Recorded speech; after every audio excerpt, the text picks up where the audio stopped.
Welcome, dear listeners, to Wake Me Up, where we dive into the depths of literature's most brilliant creations. Today, we journey into the labyrinthine mind of one of the greatest writers of the 20th century, Jorge Luis Borges. Specifically, we'll unravel one of his most celebrated and mysterious stories, the Aleph, or El Aleph in Spanish. Borges invites us into the surreal and infinite, a world where the boundaries of reality blur and where concepts like space, time, and the nature of perception are questioned. But what really is the Aleph? Is it a portal, an artifact, a metaphor for the human experience, or is it all of those things at once? Through Borges' delicate prose, we encounter something extraordinary, a single point in space that contains all other points, a place where everything that has ever existed or will ever exist is visible simultaneously and without distortion. In this episode, we'll take apart the layers of Borges' story piece by piece, exploring its rich symbolism, its philosophical implications, and the deeply human emotions buried within its pages.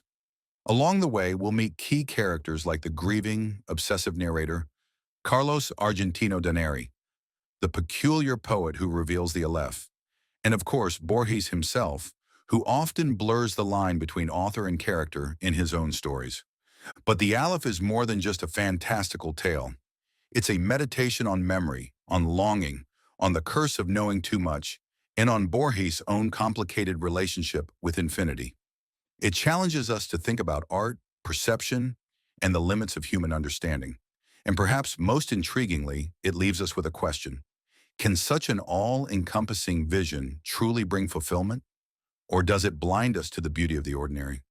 So sit back, relax, and prepare to step into a world that exists at the crossroads of philosophy, literature, and the infinite. Whether you're a longtime fan of Borges or a curious newcomer, this episode promises to take you on a thought-provoking journey into one of the most extraordinary stories in modern literature. Let's begin. To fully understand the Aleph, we first need to immerse ourselves in its evocative opening, a passage laden with sorrow, longing, and rich literary illusion. The story begins with the narrator sharing Borges' name and elements of his biography, reflecting on the death of a woman named Beatriz Viterbo. Here are the very first lines. On the burning February morning, Beatriz Viterbo died after braving an agony that never for a single moment gave way to self-pity or fear. I noticed that the sidewalk billboards around Constitution and Plaza were advertising some new brand or other of American cigarettes. The fact pained me, for I realized that the wide and ceaseless universe was already slipping away from her, and that this slight change was the first of an endless series. The universe may change, but not me. Right away, Borges draws our attention to the interplay between memory and the mundane. The narrator's grief for Beatrice is not expressed through sweeping declarations of loss, but through a subtle, almost unnerving awareness of small and insignificant details. It's as if these trivial changes in his surroundings betray the permanence of his inner sorrow. They contrast with the weight of his emotional reality, leaving readers to feel the narrator's quiet anguish. It's important to pause here and consider, who is Beatrice? On the surface, she is the narrator's lost love, a woman who inspired both his poetry and his longing.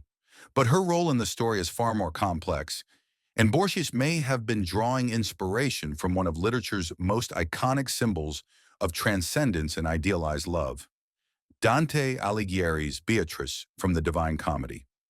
In Dante's work, Beatrice is far more than a woman.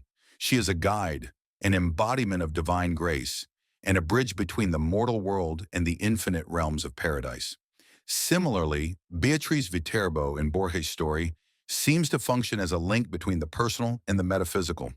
Though she does not appear directly in the narrative, her absence haunts the narrator's every thought, shaping his reflections on time, memory, love, and ultimately, his encounter with the Aleph itself. This allusion to Dante adds another layer to the story, inviting us to consider how the infinite, symbolized by the Aleph, is filtered through deeply personal and emotional experience. Just as Dante's Beatrice leads him to a vision of the eternal, Borges' Beatrice could be seen as a muse of sorts, an unattainable figure whose memory drives the narrator toward both obsession and discovery. But unlike Dante's Beatrice, who offers spiritual enlightenment, Borges' Beatrice seems to embody the fragility of human memory and the painful impermanence of life. She draws the narrator back to the limits of the finite, reminding him of what is lost, rather than offering transcendence. The opening scene of the Aleph is steeped in irony. Each year, the narrator honors Beatrice by visiting her family's home on the anniversary of her death. Yet these visits are marked less by solemn reflection and more by the awkward, mundane dynamics of a social ritual. The narrative focus shifts to Carlos Argentino Daneri, Beatrice's eccentric and self-absorbed cousin, whose presence dominates these gatherings. Despite Daneri's bombastic personality, a stark contrast to the somber memory of Beatrice, the narrator maintains an uneasy relationship with him, largely as a means of staying connected to Beatrice. This connection highlights the narrator's enduring attachment to Beatrice's memory, as well as the complex emotions and tensions involved in keeping her spirit alive through these annual visits. Carlos Argentino is pompous, self-absorbed, and consumed by his own sense of genius. He is an aspiring poet dedicated to an absurdly ambitious literary project, a vast encyclopedic poem that aims to describe every corner of the world with meticulous detail. Daneri's artistic vision sounds grand in theory, but Borges laces this part of the story with sharp satire. Daneri's poetry is verbose, overwrought, and often laughably bad. For instance, he insists on describing mundane objects, such as the floor of a cellar, in the most laborious and exalted terms. This characterization serves multiple purposes. First, it injects humor into the narrative, offering comic relief after the somber opening. Second, it creates a contrast between Daneri's vapid verbosity and the narrator's quiet introspection. Lastly, it adds a layer of critique. Borges is poking fun at writers and intellectuals who pursue encyclopedic knowledge or creative projects that attempt to capture the infinite. Daneri's project is, in many ways, a parody of Borges' own fascinations with totality and infinity. As the narrator continues visiting Daneri's house, their conversations grow more peculiar. Daneri reveals that he is obsessed with winning a prestigious literary prize for his poem and complains bitterly about external distractions and enemies who undermine his work. The narrator tolerates these interactions out of politeness and perhaps out of his lingering attachment to Beatrice. But soon, Daneri makes a startling revelation, one that will shatter the mundane rhythm of these visits. The Aleph. As our narrator continues his annual visits to the house of Beatrice Viterbo's family, the juxtaposition between Beatrice's sacred memory and the banality of her cousin Carlos Argentino Daneri grows more striking. Borges takes his time to immerse us in the peculiarities of the house and its eccentric inhabitant. The narrator describes the house with meticulous detail. It is marked by its sheer ordinariness. Daneri's study is particularly noteworthy, cluttered with books, drafts, and artifacts that reflect his obsessive literary endeavors. Initially, the narrator brushes it off as yet another of Daneri's pretentious ramblings, but Daneri insists. He claims that the Aleph resides in the cellar of the house, a hidden, mystical object. Daneri recounts that it has been in the house for as long as he can remember, and that it fuels his poetic imagination by offering him access to it. Before the narrator descends into the cellar, Carlos Argentino Daneri takes the opportunity to emphasize the uniqueness and significance of the place. He instructs the narrator to lie down on the steps leading into the dark, cramped space beneath the house. But there's a catch. To be able to see the vastness, the narrator must position his head at precisely the right angle. Daneri stresses this point as if it's a ritual, almost like a sacred rite. He insists that the narrator must take care not to move his head out of alignment, or else he might miss the opportunity entirely. Here's how Borges writes this moment in the story, capturing Daneri's specific instructions. He told me to lie on the floor and with exacting care dictated the spot on which I was to place my head. He then left after extinguishing the lamp. Preposterous though it may seem, I feared the Aleph might be false. This description conveys several layers of meaning. First, it builds tension. The narrator, lying on the damp steps in total darkness, is poised to encounter something beyond all human understanding. The precise positioning of his head adds to the suspense, making the act of seeing the Aleph feel like a delicate and almost mystical process. Second, this moment highlights the narrator's skepticism. Even as he prepares to see the infinite, he questions whether the Aleph might be some sort of elaborate hoax. Here, Borges begins to play with the reader's expectations. Is the Aleph real, or is it just a product of Daenerys' ego and imagination? When the narrator gazes into the Aleph, time seems to stop. He describes seeing, all at once, everything that has ever existed or ever will exist. Here is how Borges captures this astonishing moment in the narrator's own words. The Aleph's diameter was probably little more than an inch, but all space was there, actual and undiminished. Each thing, a mirror's face, let us say, was infinite things, since I distinctly saw it from every angle of the universe.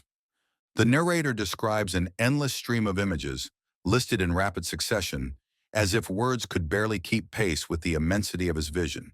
He says, I saw tigers, pistons, bison tides, and armies. I saw all the ants on the planet. I saw a Persian astrolabe. I saw the delicate bone structure of a hand.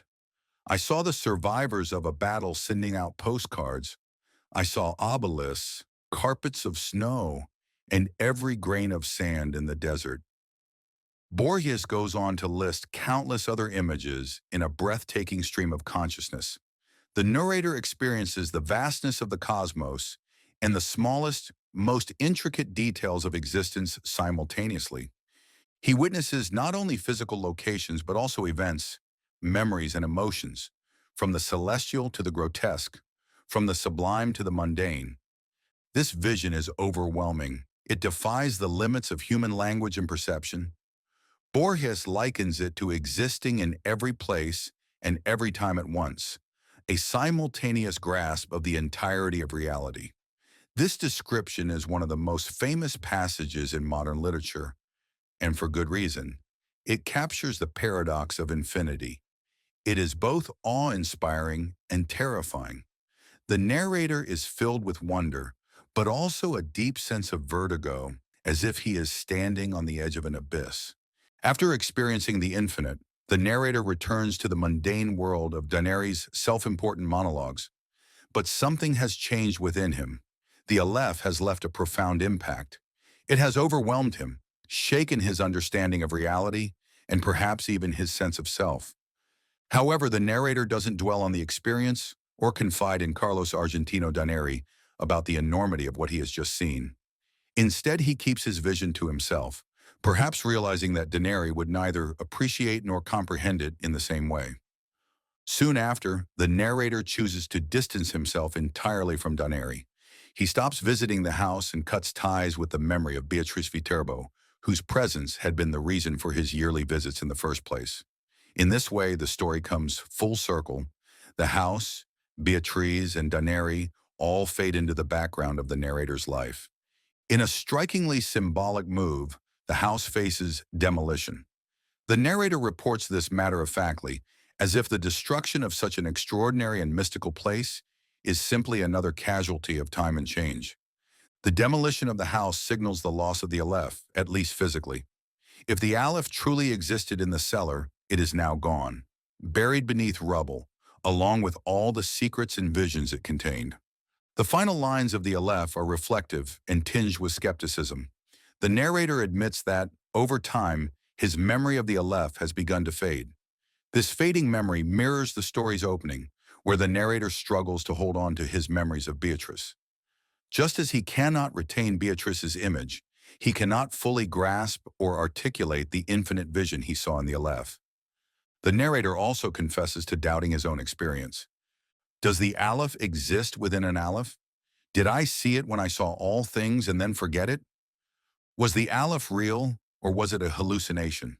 Did Daneri truly understand it, or was his use of the Aleph superficial and mechanical? These uncertainties linger, adding layers of ambiguity to the story's ending. Now let's analyze the story. We start off by the name of the story, Aleph. The name of Jorge Luis Borges' story, the Aleph, is one of the most intriguing aspects of the tale. Borges wasn't known for choosing titles lightly. His titles tend to reflect the deeper themes and intellectual underpinnings of his work. To understand why Borges named this story the Aleph, we need to dive into the cultural, mathematical, and mystical significance of the word. Aleph is the first letter of the Hebrew alphabet, and it holds great symbolic importance in Jewish mysticism, particularly in Kabbalah. Aleph is often associated with the unity of all creation and the divine presence that permeates everything. This aligns perfectly with the Aleph in the story, which contains the entirety of existence in a single point. In mysticism, Aleph is a symbol of infinity, as it represents the convergence of the spiritual and material worlds. This connects directly to the Aleph in Borges' story, which is described as a physical point containing all perspectives and all of time simultaneously. In a sense, the Aleph reflects the infinite nature of the divine or the cosmos itself. Beyond its mystical significance, Aleph has a specific meaning in the field of mathematics, particularly in the work of the mathematician Georg Cantor, who developed the concept of different sizes of infinity. Cantor used the Hebrew Aleph symbol to denote transfinite numbers, which describe infinite sets that can differ in magnitude. In many traditions, Aleph is not just the first letter of the alphabet, but also a symbol of beginnings. It represents the origin of all things, a starting point from which everything else flows. In the story, the Aleph in Daneri's cellar serves as a kind of origin point for all of existence. It's a portal through which the narrator perceives everything that has ever happened or will ever happen all at once. By naming the story the Aleph, Borges frames the narrative around this idea of a unified beginning, a place where the infinite and the finite converge. One of the most ironic and amusing details in the Aleph is that Carlos Argentino Daneri, despite his access to infinity through the Aleph, only wins the second national prize for literature, not the first. On the surface, this might seem like a humorous jab at Daneri's pomposity in the literary establishment. However, there's a profound symbolic layer to this detail that connects to Borges' deeper themes of infinity, humility, and the limits of human achievement. Let's unpack it. Borges seems to critique Daneri's approach to art here. True creative writing, for Borges, is not about cataloging every detail of reality. It's about capturing the ineffable, a feeling, a mystery, a concept that expands the reader's imagination. Daneri's failure to elevate the infinite into something meaningful explains why his work, despite its ambition, only earns him second place. Borges subtly mocks the arbitrariness of literary awards. The committee recognizes something in Daneri's work, its absurd ambition perhaps, but its placement as a second-tier achievement reflects just how superficial institutional recognition can be. His unexpected triumph adds a satirical note to the ending. Borges seems to suggest that recognition and success in the literary world are often arbitrary and superficial, more a stroke of luck than a reflection of true genius or insight. If we think about the Aleph itself, it represents totality, unity, and the infinite, the ultimate first. In some sense, no human achievement could ever truly surpass or equal the Aleph.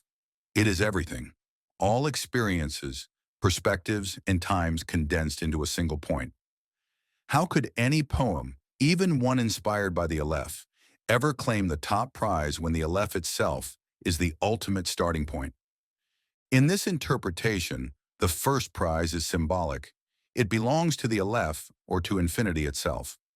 Carlos Argentino's second-place finish reflects his inability, as a finite and flawed human being, to fully embody or translate the Aleph into his poetry.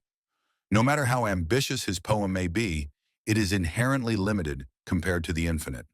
However, Daneri can also represent Borges' own artistic anxieties. Borges shared an obsession with infinity and totality in art, and Daneri could be a playful warning of what Borges feared he could become, a writer who mechanically catalogs the world rather than capturing its mystery. Through Daneri, Borges critiques literary egotism, shallow ambition, and the danger of losing humility in the pursuit of greatness. Let's talk about why this story resonates so powerfully with readers. Why so many report a sense of familiarity when they encounter the Aleph.